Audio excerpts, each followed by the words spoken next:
Hello, traders. Tis I, the Rumpled One, coming to you on Tuesday, March the 24th. The year's 2026. Let's talk trading. Price structure with Walmal, part 2. These videos for educational purposes only. Your results may differ from mine and differ from Walmal's. As always, have risk management in place so you don't lose more than you're willing to lose while trading. Well, Walmal, I think we just experienced some emotional damage. Or potential emotional damage. Yeah. So, I don't think I was damaged by it, but at the same time, I was not happy about what was going on. yeah. So, what happened was we were trading and we got long, and you can see a couple of the second 30-minute candle really turned against us huge. But we got out. And look where price is, Walmart. I told you it was going to run 85. Oh, yes. Yep. Yep. When we knew it was, it just, yeah, but that's the thing that, we were in that trade and I had set my TP to get out of the trade at 82.4. Now, I was able to do that even though I had gotten in originally. So I want to go and say somewhere up around 91, somewhere in that range. So people say, well, that's an 8-pip loss on that trade. Yeah, it was an 8-pip loss. But what happened was at the bottom, I saw opportunities to go long at the bottom because it kept on hitting the 75. So I got in there, and I know it likes to bounce off the 75. Didn't get lucky there. I got unlucky, and it went further down. And then once it got as far down as the 70, so I was able to go in, put in a couple more trades down into 70. Actually, it hit And then 65. yeah, yeah, exactly. Well, I'm saying 70 because that's where my other trades were. I Right. entered at the 70 level, but then I got up to the you know got up to the 82.4, and I got exited out everything at the 82.4, which meant I took the 8.5 pip loss on that first trade, but I picked up a bunch of winners down there at the bottom because I just kept on loading up at the bottom. I was able to do that for, we've been talking about this now for weeks, if not months at this point in time, that, if you don't over leverage yourself, you've got more ammunition that you can use that'll allow you to go and make money. So take advantage of that. Don't over leverage yourself. And, why did I pick, why did I pick 82.40 out? Which I think is the purpose of this video, is the idea of structure. And when I looked to the left, what I saw was going all the way back to 1607 candle. What happened was it was the first of two return bars that got put in on the bottom side, and so I had a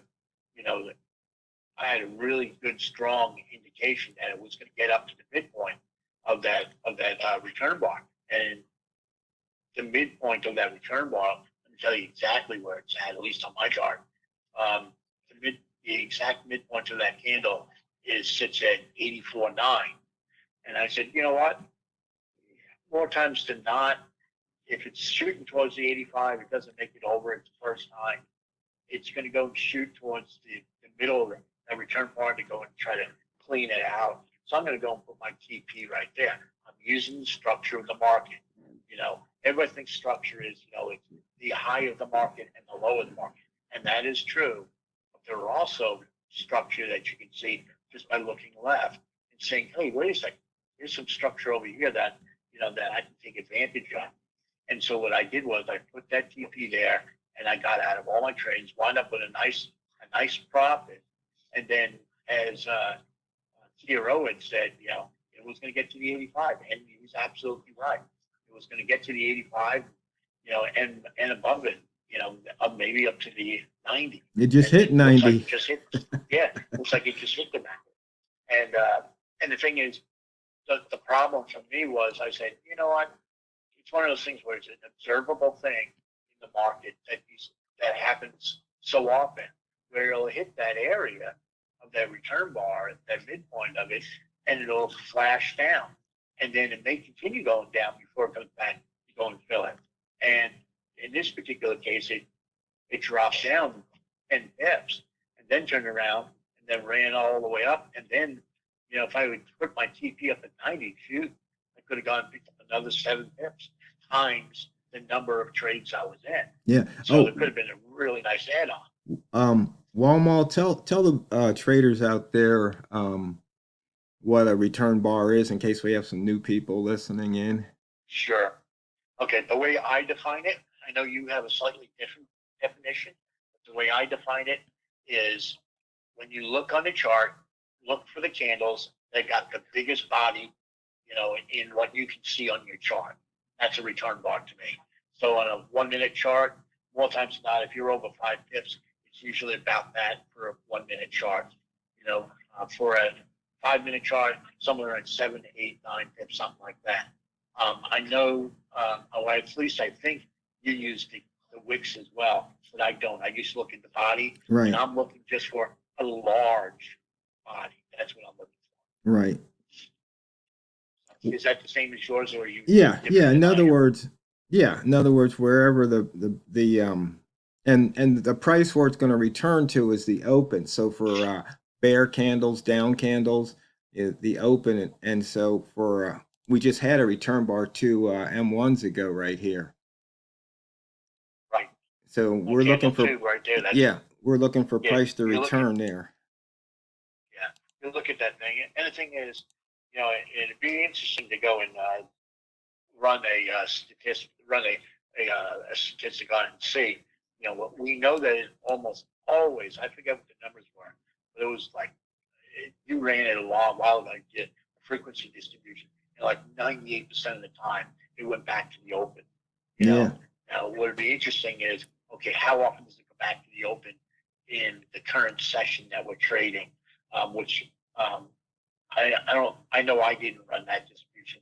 You may have, but I haven't. Yeah. But the thing is, if it's moving in, if you all of a sudden see, hey, let's say the market ran down for whatever reason, and it put in a bunch of return bars that were all bearish return bars, and then all of a sudden you see reasons that the market's turning around and starting to go up, and so like okay, those are places where the market's probably going to get to, and they're basically goal. I'll call it a goal. You know, meaning what I mean by a goal is a place where you can put your TP at. You know, a place where you can go and shoot for. And again, it's all that is a line on a chart. Doesn't mean it's going to get there. Yeah. But it's got a good chance to get there. Yeah. And just so traders out there know, so we talk about these return bars. And so here's the smart range here, where this is the range, and this is the percentile within the last 250 bars. So you've got an average of 3.7. So when we had that return or the bar that just happened 1 bar ago, 5.8 pips, that's 88%. And now this big bar here, that was 1, 2, 3, 4 ago, was 7.1 pips or 94%. And so when you see these big percents here, you can say, chances are price is going to return to the open, and look what's happening. Okay, just return. Yeah. And so just close. Yeah. Just close that guy. So that's what we're looking for. But and the other thing though, if I would have held on Walmal, my first trade would have been positive, and all that other we would have had another what? Let's see. We got out at 82 and it ran up to 90 what? Right, basically 98. So 97, that's so 98. So another 16 pips times I was in something like, was it 22 or 32 trades? It was something crazy like that. Oh my goodness. Yeah. Well, I was just trying to get my average price close to you, because at one time I was like 10 pips. It was like, oh no, I better start loading the boat here.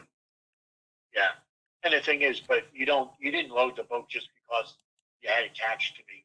You loaded the boat at a place that logically made sense too. Yeah. So I was just 75. You don't just throw trades. Yeah. Right. You just don't throw trades out there. No, you throw a trade out there because there's a reason to throw a trade out there. Yeah. So, Use your brain, people. Yeah, and so it And looks when I like we're say people, heading for this other return bar here.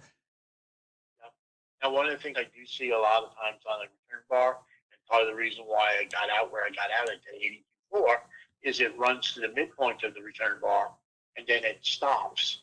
And what it does is it goes into a period of indecision, and then it goes and continues on and finishes it off. So, it's the type of thing where if you want, you can hold on to the trade and say, hey, I think it's going to go back to the open. Or you can say, you know what? I'm going to play safe. And I'm just going to get out now because I can put some pips in the bank.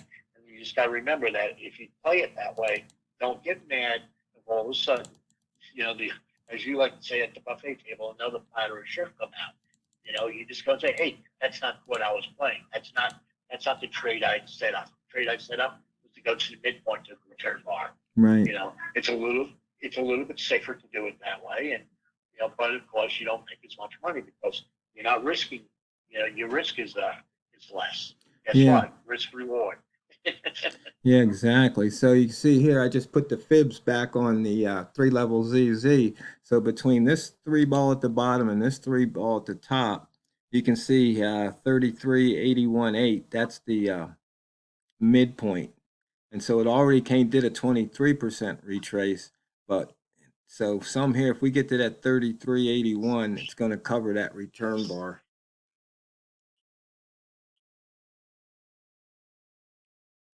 Yeah. So that, in terms of market structure, that's just one way to do it.